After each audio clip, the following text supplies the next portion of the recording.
Wynncraft Rekindled, one of the most expansive upcoming updates the server has ever seen, is releasing in only 24 hours. And what more needs to be said? Chances are, you know a lot about the major additions like Annihilation and the raid reworks. But in this video, we're going to look at the mob system rework on a wider scale. This particular revamp has rippled through the entire server, bringing with it hundreds of revamped mobs, all with their own unique behaviors. Today, we're going to be scratching the surface of this revamp by looking at a small collection of mobs and finding the secrets they now hold. This video will be a little rapid fire, but I hope you enjoy regardless. Let's start small and lower level. In some cities, it seems as though sport has caught on in the Wynncraft world, as it is now possible to find small leather balls in various cities. And unlike in the past, where a ball would simply be portrayed by something like a stationary player head, you can actually kick these balls about if you're feeling in the mood for that.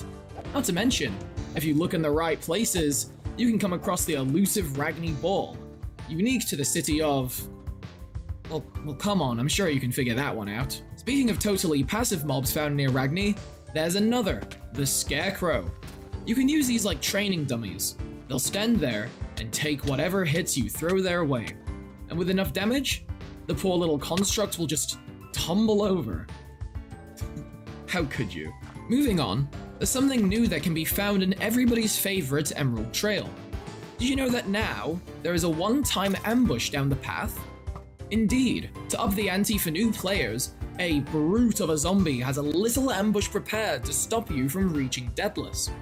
Thinking about it, perhaps this zombie is a little wiser than most. After all, players can become some of the most powerful entities in the Wynncraft world.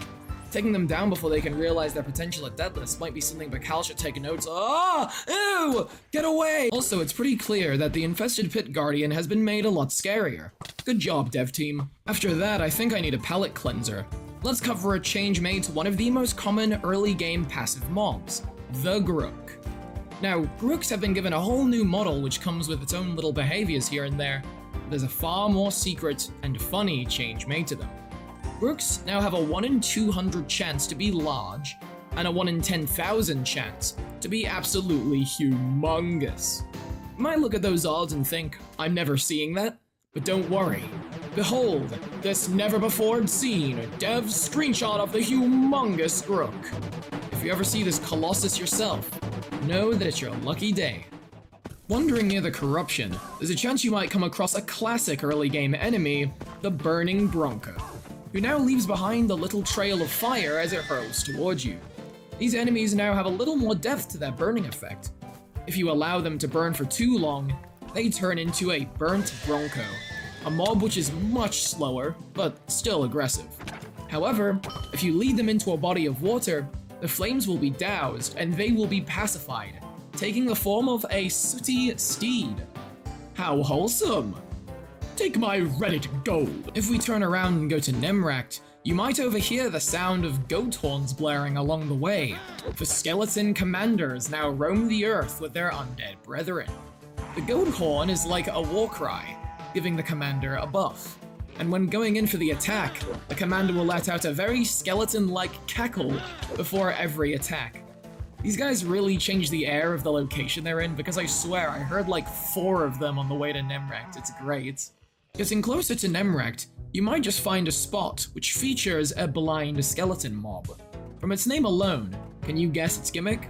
That's right, it is, in fact, blind, and that results in a dreadfully bad aim. Should you pity the skeleton and decide to approach it to give him an easier time, you might be amused to find that the skelly's aim gets even worse. This poor guy really can't catch a break. You know what? I'm tired of all this grass. Let's go to the desert and see the new ambient scorpions. As ambient mobs, they have a pretty predictable gimmick. Similarly to cockroaches, they can be squished. But where cockroaches simply disappear, squishing a scorpion will make an icky crunch sound and cause you to take a little bit of damage. It's not life-threatening, but something to keep an eye out for. While we're in the desert, it's worth noting the changes made to rattlesnakes. The fantastic model is certainly something to write home about, but the more interesting change is made to its AI, because this snake actually behaves like an animal, readily attempting to feast on the weaker desert mobs.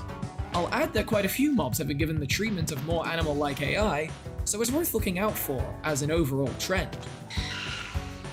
Oh, and since we happen to neighbor the Mesa, let's talk a little bit about the Mesa's most feared outlaw, a rootin' tootin' sharpshooter named Rymek Luke. This recently revamped arena boss has a lot more to him than you might think, as his gun actively follows real-life logic. His gun has a chamber which can store 6 bullets, and once it runs out, he will stop to reload his gun. Suppose you're fighting him, use those reloading windows to attack, though don't get too close. He isn't quite harmless as he does that.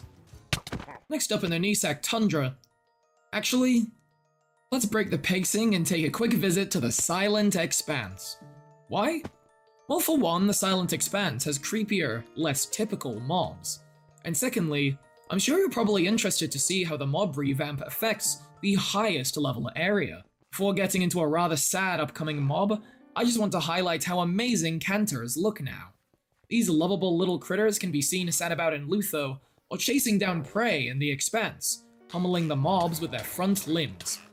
But the Cantors house a tragic, newly revamped secret. Atop the highest point of the Toxic Wastes, you'll find the game's only hostile Cantors, defending a plagued Cantiri. This poor creature has been dreadfully afflicted due to its time in the Toxic Wastes, as do most mobs who live here. If you get closer, you can hear the poor creature heave out pained, raspy breaths. Just leave it be, and don't get too close. The one nurturing it has won a hell of a punch.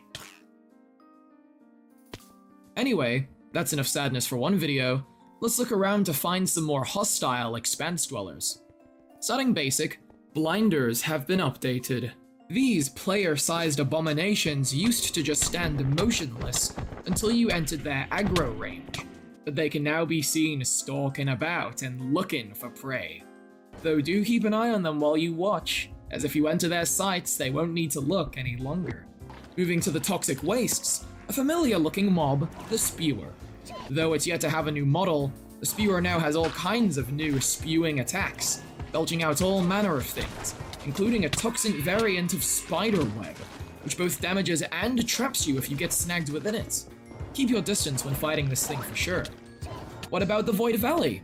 Well, I was just roaming about and I found this gross guy, and I'll warn you, if you aren't tanky, do not let this thing get anywhere near melee range. Because instead of dealing knockback, it deals knock forward, dragging you directly towards it and trapping you in many hits unless you manage to escape.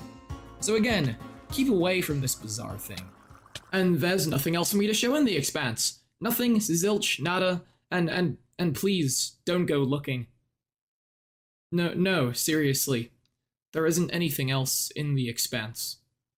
At least, there isn't anything you should look for. Only the most foolish would dare scour the Expanse, examine every nook and cranny to find this thing. Indeed, for something is hiding. Something is stalking and waiting. The fools who would dare such a perilous task won't realize that they won't see it before it sees them. And once it sees you,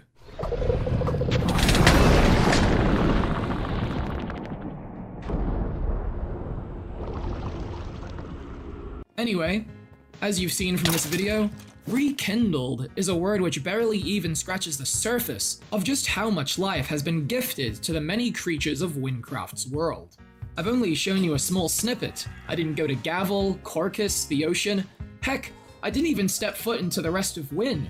There's so many things yet to be found.